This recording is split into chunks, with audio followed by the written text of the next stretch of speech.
बिस्मिल्लाहिर्रहमानिर्रहीम। अस्सलाम वालेकुम। Welcome to my YouTube channel और आप देख रहे हैं नुसरत फूड सीक्रेट्स। खुश रहें, हेल्दी रहें। आज मैं आपके लिए कोफ्तों की रेसिपी लेकर आई हूँ जो बहुत ही मज़ेदार बनते हैं और बहुत ही आसान रेसिपी है। इसको मैंने और मज़ीद आसान बना दिया है। ये घर के सादा मसालों से बहुत ही मज़ेदार बनकर तैयार होते हैं। जूसी, सॉफ्ट, नरम और मुलायम बनकर तैयार होते हैं और स्टेप बाय स्टेप मैं आपको आसानी से तैयार करने का तरीका बताऊंगी। तो आज से पहले आपने इतने आसानी से कभी नहीं बनाए होंगे। तो यहाँ पर मैंने चिकन ले लिया है 300 ग्राम और इसमें एक मीडियम साइज़ का प्याज और 3 से 4 अदद हरी मिर्चें वो बारीक इसमें साथ चॉप कर लिए और इस तरह से हमने इसका बारीक कीमा बना लिया है। तो अब हम इसमें कुछ स्पाइसेस ऐड करेंगे। तो सबसे पहले हम इसमें बारीक कटा हुआ हरा धनिया ऐड करेंगे। अगर आपको हरा धनिया पसंद नहीं है तो आप इसी पॉइंट पे इसको स्किप कर सकते हैं। और अब हम इसमें कुछ स्पाइसेस ऐड करेंगे। सबसे पहले मैंने इसमें नमक 1 टीस्पून, 1 टीस्पून हमने सुरख मिर्च पाउडर ऐड किया है। इसमें 1 टीस्पून हम इसमें धनिया पाउडर ऐड करेंगे।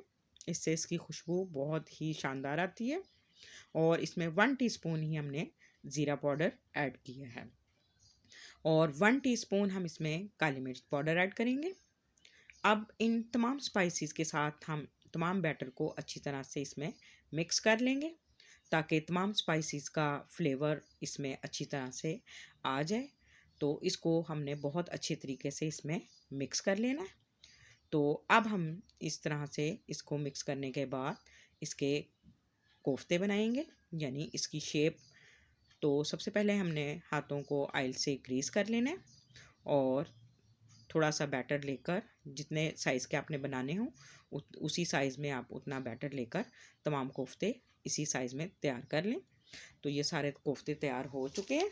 तो यहाँ पर मैंने ले लिया कढ़ाई और उसमें ऑयल डाल लिया है और उसको हमने गरम कर लिया है और तमाम कोफ्तों को वन बाय वन इसमें ऐड करेंगे और इसको बहुत अच्छे तरीके से फ्राई करेंगे ताकि इसमें एक अच्छा सा कलर आ जाए। और कोफ्तों को हमने पलटते रहना है ताकि तमाम साइड से एक जैसे ही ये फ्राई हों। और इसको हमने बहुत ज़्यादा नहीं पकाना क्योंकि हाफ़ हमने इधर डन कर लेना है और बाकी हमने इसको मसाले के साथ यानी ग्रेवी के साथ इसको पकाना है। तो यहाँ पे सिर्फ हमने इसको हल्का सा कलर देना है। तो ये देखें माशाल्लाह से बेहतरीन हमारा कोफ्तों का कलर आ चुका है। तो अब हम इसको फ्राई करके एक साइड पे रख लेते हैं। तो यहाँ पे मैंने ले ली अब कढ़ाई और इसमें हमने 1 कप ऑयल का ऐड कर दिया है। तो अब हम इसमें कुछ स्पाइसेस ऐड करें, यानी गरम मसाले में ज़ीरा, लौंग, काली मिर्च और सब्ज़ इलायची और तेज़पात का पत्ता। तो इसको हम सिर्फ 1 मिनट के लिए इसमें फ्राई करेंगे। और अब हम इसमें अदरक लहसुन का पेस्ट शामिल करेंगे। ये 1 टेबल स्पून हमने इसमें अदरक लहसुन का पेस्ट शामिल कर दिया। अब इसको हम अच्छी तरह से फ्राई करेंगे। इसी पॉइंट पे इसकी स्मेल को ख़त्म करना ज़रूरी है क्योंकि अगर हमने इसको अच्छी तरह से फ्राई नहीं किया तो ये तमाम सालन में इसकी एक स्मेल फ़ील होगी और जो अच्छी नहीं लगेगी। तो इसको हमने तकरीबन 2 से 3 मिनट अच्छी तरह फ्राई कर लिया है। तो यहाँ पर अब हमने एक मीडियम साइज़ का प्याज उसका पेस्ट अच्छी तरह से बनाकर वो भी ऐड कर दिया है। अब हम इसको 2 से 3 मिनट इसमें अच्छी तरह से फ्राई करेंगे और इसके साथ ही हम इसमें टमाटर का पेस्ट भी शामिल कर देंगे। यहाँ पर मैंने 2 अदद टमाटर लिए और उसका पेस्ट बना लिया। टमाटर का पेस्ट जो हमने शामिल किया है इससे ग्रेवी में एक बहुत ही शानदार टेस्ट आता है। तो ग्रेवी का बहुत ही ज़बरदस्त जायका बनता है। तो ये टमाटर से खुशबू और टेस्ट बहुत ही कमाल का बनता है। तो इसलिए टमाटर ज़रूर ग्रेवी में शामिल करें।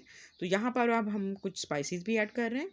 तो यहाँ पे नमक 1 टीस्पून, 1 टीस्पून सुरख मिर्च पाउडर, 1 टीस्पून हल्दी पाउडर, 1 टीस्पून धनिया पाउडर। और अब बाकी स्पाइसेस जो हम मज़ीद आगे इसमें ऐड करेंगे। अब इन स्पाइसेस के साथ ही हम इसको अच्छी तरह से फ्राई कर लेंगे ताकि इन स्पाइसेस का कच्चापन भी जो है वो ख़त्म हो जाए और इनका टेस्ट और फ्लेवर जो है अच्छी तरह से ग्रेवी में आ जाए। तो अब हमने इसको तब तक फ्राई करना है जब तक इसका ऑयल सेपरेट नहीं हो जाता। तो अब ये देखें माशाल्लाह से बेहतरीन खुशबू भी आ रही है और तमाम मसाले और जो हमने प्याज और टमाटर डाले थे वो सब अच्छी तरह से बहुत अच्छी तरीके से फ्राई हो चुके हैं और इसका ऑयल भी सेपरेट हो चुका है। तो इस पॉइंट पे अब हमने इसमें 1 कप दही ऐड कर देंगे। दही से भी ग्रेवी का जो फ्लेवर है वो बहुत शानदार बनता है। तो अब हमने इसको इतना फ्राई करना है कि दही का पानी जो है ड्राई हो जाए और ये अच्छी तरह से फ्राई हो जाए। तो हमने इसको तकरीबन 2 से 3 मिनट मज़ीद फ्राई करना है। जब इसका ऑयल बिल्कुल सेपरेट हो जाएगा तो समझ लें कि हमारी ग्रेवी जो है वो तैयार हो चुकी है। ये देखें माशाल्लाह से बेहतरीन ग्रेवी जो है फ्राई हो चुकी है और ये बिल्कुल दाना भी फील हो रहा है। तो ये इसकी ख़ास निशानी होती है कि हमारा जो मसाला है वो बहुत अच्छे तरीके से फ्राई हो चुका है। जितना अच्छा आप इसको फ्राई करेंगे उतना ही शानदार जो है ग्रेवी का टेस्ट बनेगा। तो यहाँ पर बिल्कुल ये फ्राई हो चुका है। तो अब हम इसमें तमाम कोफ्ते ऐड कर देंगे और इसको 1 से 2 मिनट इसको मज़ीद कोफ्तों के साथ फ्राई कर लेंगे ताकि इनकी ग्रेवी का जो है टेस्ट कोफ्तों में अच्छी तरह से आ जाए। तो अब हम इसमें 2 कप पानी ऐड करेंगे और इसको अच्छी तरह से मिक्स कर लेंगे। तो अब हम इसको तकरीबन 6 से 7 मिनट के लिए कवर कर देंगे ताकि कोफ्ते जो हैं वो अच्छी तरह से कुक हो जाएं। तो अब ये तकरीबन 7 से 8 मिनट गुज़र चुके हैं और माशाल्लाह से बेहतरीन खुशबू आ रही है और ये कोफ्ते बिल्कुल रेडी हो चुके हैं और पानी भी ड्राई हो चुका है और जितनी ग्रेवी मुझे चाहिए उतनी यहाँ पर बन चुकी है। अगर आप चाहें ग्रेवी तो यहाँ पे पानी आप ज़्यादा ऐड करके ग्रेवी ज़्यादा बना सकते हैं। तो यहाँ पे अब हम ज़ीरा हाफ़ टी स्पून ऐड करेंगे और हाफ़ टी स्पून ही गरम मसाला हम इसमें ऐड करेंगे और 1 टीस्पून हम यहाँ पर काली मिर्च का ऐड करेंगे। तो ताकि इनका भी फ्लेवर जो है इसमें कोफ्तों में अच्छी तरह से आ जाए। तो माशाल्लाह से ये बेहतरीन कोफ्ते अब हमारे तैयार हो चुके हैं। तो अब हम इसको अच्छी तरह से मिक्स करके 1 मिनट के लिए इसको मज़ीद कवर कर देंगे ताकि इन मसालों का जो फ्लेवर है वो अच्छी तरह से इसमें आ जाए। तो अब ये बिल्कुल हमारे कोफ्ते रेडी हो चुके हैं। तो अब हम इसको 1 मिनट के लिए कवर कर देंगे।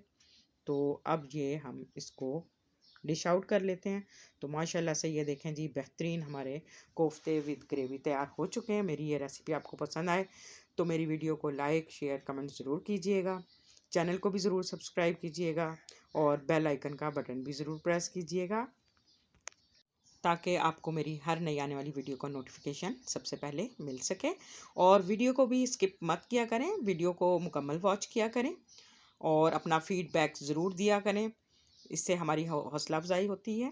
तो यहाँ पर अब ये देखें माशाल्लाह से बेहतरीन हमारे कोफ्ते रेडी हो चुके हैं और बहुत ही शानदार और ना ही इसमें कोई क्रैक आया है और ये खाने में भी बहुत सॉफ्ट और जूसी होंगे।